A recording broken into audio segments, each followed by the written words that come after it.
Bonjour Patricia. Bonjour Anne. Bonjour tout le monde. Bonjour tout le monde. Alors, pour cette séquence, on va vous parler, enfin surtout Patricia, va vous parler de l'âme. Alors, j'ai plein de choses à te demander, moi, par rapport à ça. Il y a beaucoup de définitions différentes de l'âme. Moi, j'aimerais bien savoir quelle est la tienne.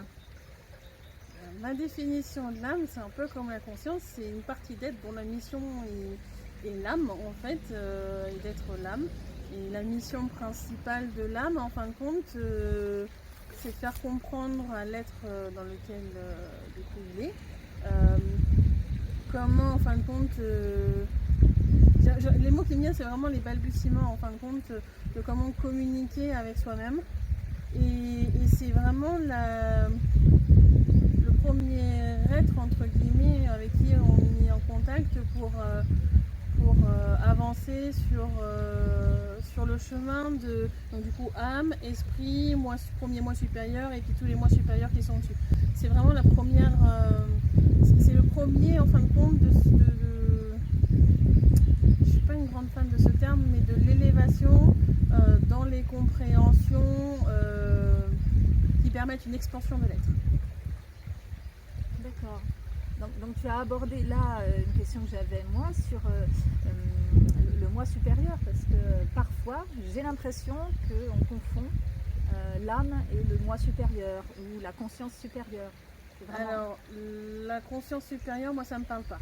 Pour moi, il y a la conscience qui est une partie d'être, conscience supérieure ne me parle pas. Okay. Donc je pourrais pas te donner de définition par rapport à ça, ça ne fera pas partie de moi de ce que je comprends aujourd'hui. Voilà. Autrefois j'ai pu lire des textes et puis je pouvais un peu faire l'amalgame, mais aujourd'hui non.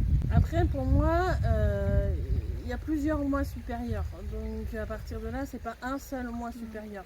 Ce sont des êtres différents qui vont nous permettre à chaque fois d'avancer sur notre chemin qui est le nôtre et qui permet de s'expandre de la manière, à notre être de s'expandre de la manière qui était définie dans le chemin qui est le nôtre.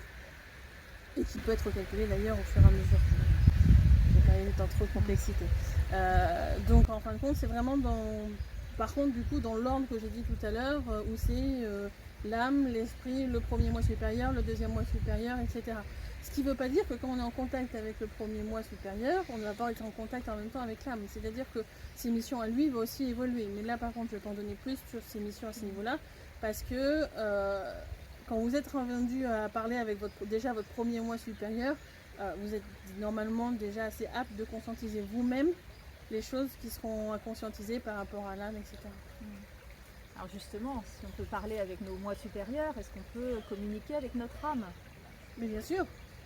Mais bien sûr, j'ai envie de dire c'est recommandé, mais c'est toujours la même histoire. Voir la vidéo avec le oui et le non, hein, pour changer. C'est une partie de l'être, donc pareil, regardez la vidéo sur les parties d'être. Hein. Si ce n'est pas déjà fait, c'est une partie d'être où son habitat est au niveau du cœur. Donc en fait, pour parler à son âme, eh ben, il faut en conscience aller devant le cœur, demander si on peut rentrer dans le cœur. Et ben, j'ai fait un exercice pour parler avec l'amour dans la vidéo sur l'amour à ce niveau-là. Ben là, cette fois, quand vous êtes dans le cœur, au lieu de demander à aller voir les énergies amour, demandez à aller voir votre âme et discuter avec. Donc, tu dis son habitat est dans le cœur. Oui. Parce que c'est pareil, souvent on entend dire que l'âme est reliée au cœur. Mais je sais que j'aime pas beaucoup. C'est le terme relié que j'aime pas. Il faut comprendre que oui, il y a des liens qui vont exister entre différentes choses dans le subtil, etc. C'est des liens qui permettent certains apprentissages. Quand vous avez validé certains apprentissages, ces liens, logiquement, ils devraient être enlevés. Actuellement, c'est pas toujours le cas, c'est un petit peu chiant, il faut faire des mots en justice quand c'est pas le cas. Voir la vidéo sur les lois universelles, hein. Tout est un peu va vraiment tout ensemble dans les notions que moi aujourd'hui j'ai conscientisées et que je côtoie au quotidien au final. Donc voilà. Et c'est le côté de relier, pour moi, quand quelqu'un va dire je vais me relier à quelque chose, dans le subtil, ça amène un lien. Donc ça veut dire que ce lien, vous le construisez vous-même. Et c'est pas forcément quelque chose qui a lieu d'être. Si ce lien existe déjà, tant mieux. Mais c'est pas à vous, en conscience, de dire enfin pour moi aujourd'hui, en tous les cas, de relier. Et c'est vrai que quand moi j'entends quelqu'un dire je relis, moi je perçois ce fil là qui est en train de se faire et bon, moi j'aime bien que chacun soit indépendant, même les parties de mon être, et c'est leur mission, c'est leur travail, comme quand on va aller dans une société travailler pour avoir de l'argent pour payer notre loyer ou nos factures, etc. Et c'est pas pour autant que j'ai un lien spécial à avoir avec l'entreprise. J'ai pas à être attachée à elle. Et ce lien-là, il crée une attache. C'est pour ça que j'aime pas le terme. Je sais qu'on va faire une vidéo sur l'importance des mots. On aura sûrement l'occasion de revenir là-dessus. Par contre, on peut communiquer avec. Communiquer, par contre, ça ne va pas amener d'attache. Et là, c'est bien de communiquer avec pour justement comprendre comment est-ce que nous, on doit avancer, quel est le chemin qui est le nôtre. Et son rôle, vraiment, ça va être ça, c'est d'indiquer le chemin dans des compréhensions, j'ai envie de dire, d'une certaine manière plus subtiles. Tout ce qui va être plus dans la matière, la vie au jour le jour, c'est plus le mental, le cerveau, c'est plus eux qui vont être là. Et pour tout ce qui va être un peu plus dans le subtil, le premier avec qui en général on communique vraiment en conscience, en ayant conscience que c'est avec elle, c'est l'âme. Alors une âme peut-elle communiquer avec d'autres âmes? Bien sûr. Dans le subtil, il y en a plein qui peuvent communiquer les uns avec les autres. En fait, ils ont plein de moyens de parler. C'est comme si tu étais en train de me dire, bon là, tous les employés de cette société, ils font partie de cette société et puis ils côtoient personne en dehors. Ça me fait bizarre, moi. Non, alors ils peuvent côtoyer d'autres âmes, comme ils peuvent côtoyer d'autres consciences, comme d'autres êtres, en fin de compte, juste tout dans le subtil, d'autres êtres qui en fin de compte ont d'autres métiers. Il y en a qui pourraient être dans un stylo, il y en a qui pourraient être sur une autre planète, dans un autre univers. En soi, en fonction de ses capacités à l'être concerné, il peut côtoyer beaucoup de monde. Très bien. Alors j'ai encore plein d'autres questions. Les humains ont une âme, mais il y a d'autres êtres sur Terre qui ont une âme. Les animaux par exemple. Oui, alors les animaux, non. Les végétaux,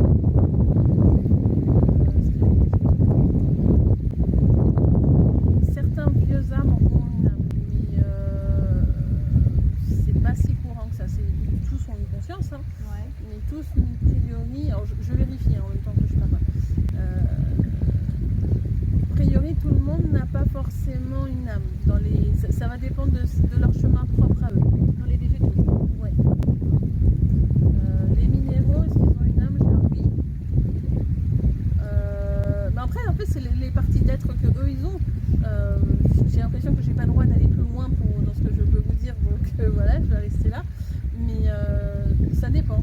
En fait, c'est juste par rapport à l'expérience que la personne qui est l'être qui est venu s'incarner dans tel corps ou tel corps a besoin d'expérimenter en fonction de son chemin de vie. Il va avoir des parties d'être qui auront des, entre guillemets, fonctionnalités, des fonctions qui sont complètement différentes et des missions qui sont différentes. Donc une fonction d'âme n'est pas forcément pour tout objet. Oh, super. Tout corps d'ailleurs, c'est juste.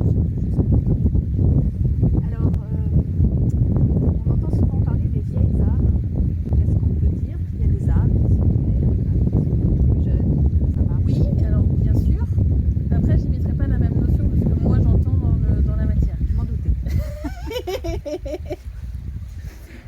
Personnellement, en fait, souvent de ce que j'entends dans vieille âme, ça veut dire qu'il s'est incarné la personne plusieurs fois, Voilà. etc. Et que ça fait longtemps que Voilà, ça une longue incarne. expérience. Or, pour moi, l'âme fait partie de l'être, mais c'est pas celui qui a décidé de s'incarner.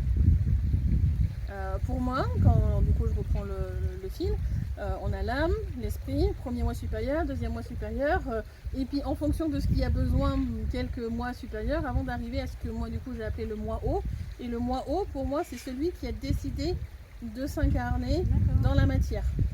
Donc en fin de compte, tout ce fil qui permet de monter, sur lequel on va retrouver différents aides qui nous permettent de monter sur ce fil,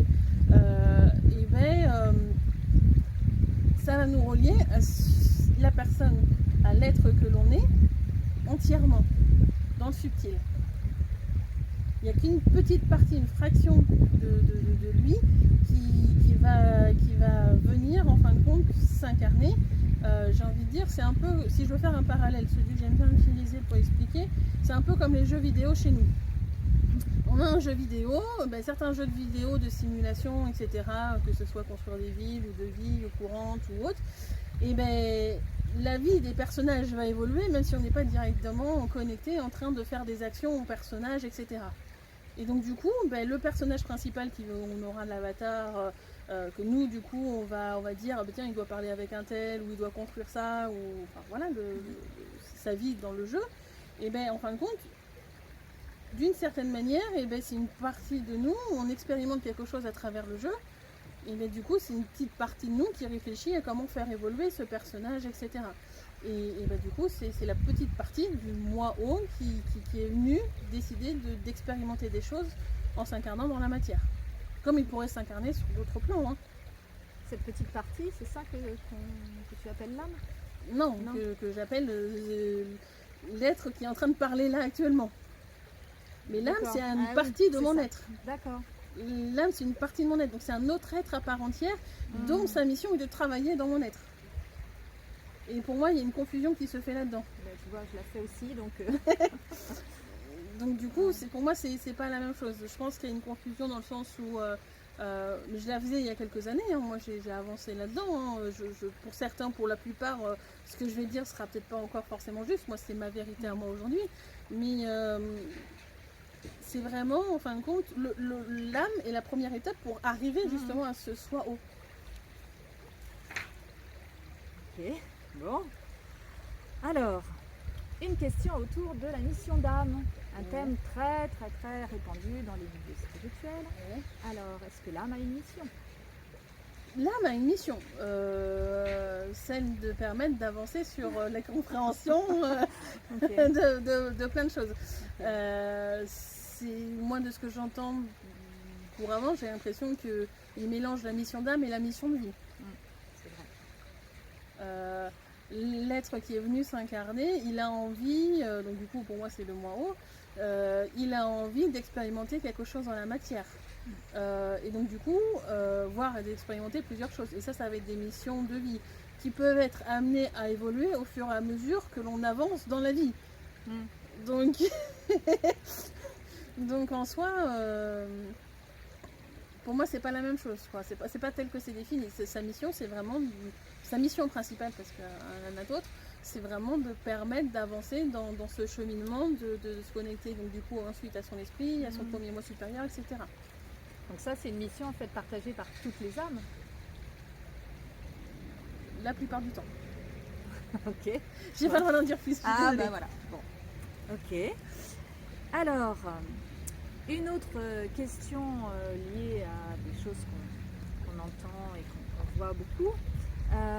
Les familles d'âmes. Donc, tu sais sûrement qu'il y aurait 13 famille d'âmes selon Marie-Louise Labonté, une des premières à en avoir parlé. Donc c'est tout ce qui est famille de guérisseurs, des maîtres, des enseignants, les passeurs, les guerriers, etc. Comment tu vois ça, toi? Ça fait pas partie de ma définition à moi. Okay.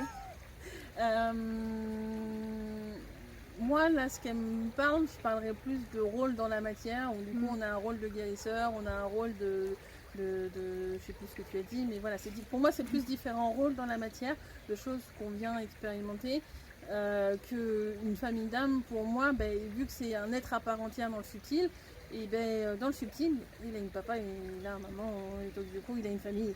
Donc pour moi la famille d'âmes c'est pas la même chose. Aïe. D'accord. Ouais. Donc je sais que ça je t'en avais pas trop parlé.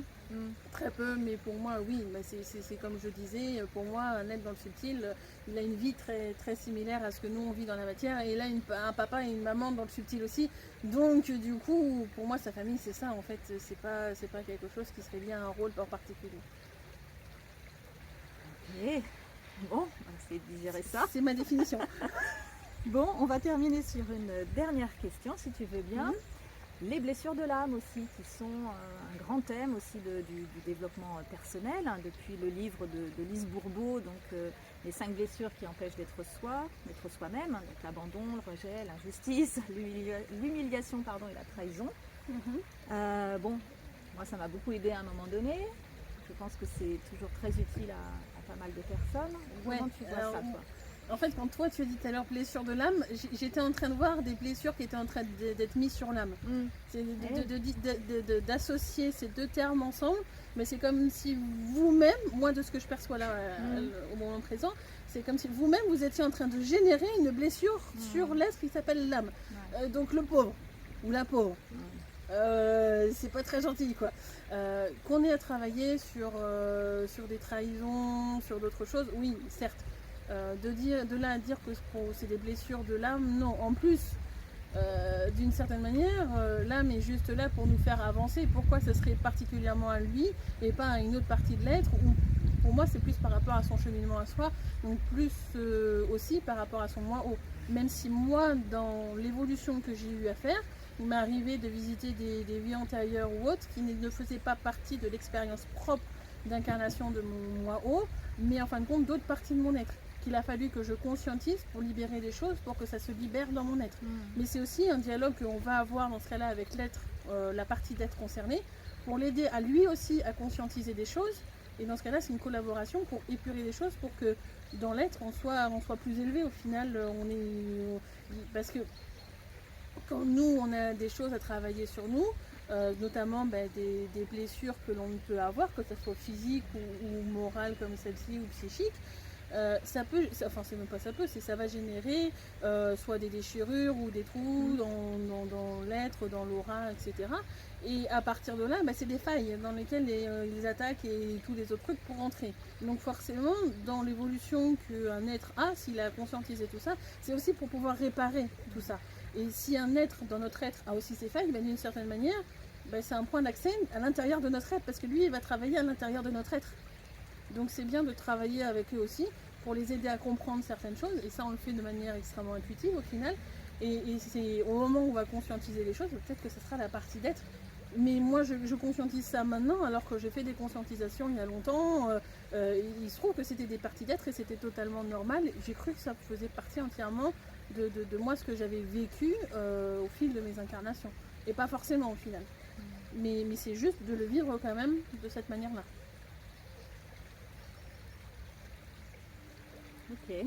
Mais ouais, non, je suis pas fan du terme blessure d'âme, parce que pour moi, on est en train de rajouter des blessures sur l'âme à ce moment-là. Oui. Je pense que c'est un raccourci qui parle des blessures que l'on a pu vivre dans cette vie-là et qui vont toucher, qui ont pu toucher l'âme. Il y a beaucoup de fois où moi, aujourd'hui, je précise bien, selon ma vision à moi, je ne suis pas en accord, parce que je trouve souvent que c'est des raccourcis, et c'est vrai que j'essaie moi de faire très très attention aux termes que j'utilise par rapport à ça.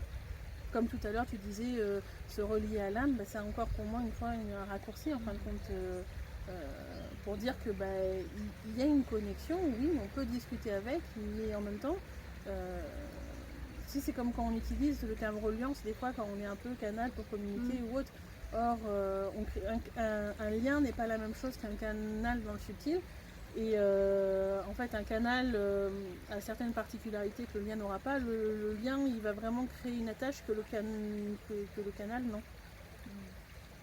Et donc du coup c'est des choses qui sont particulières, mais c'est des raccourcis de langage pour moi. Bon, on reviendra sur ces aspects-là. Merci beaucoup pour ces explications qui te sont propres, encore une fois. Oui, c'est ça, je tiens à préciser, parce que chacun doit faire ses propres conscientisations. Très bien. Merci beaucoup. Au revoir. Merci, au revoir.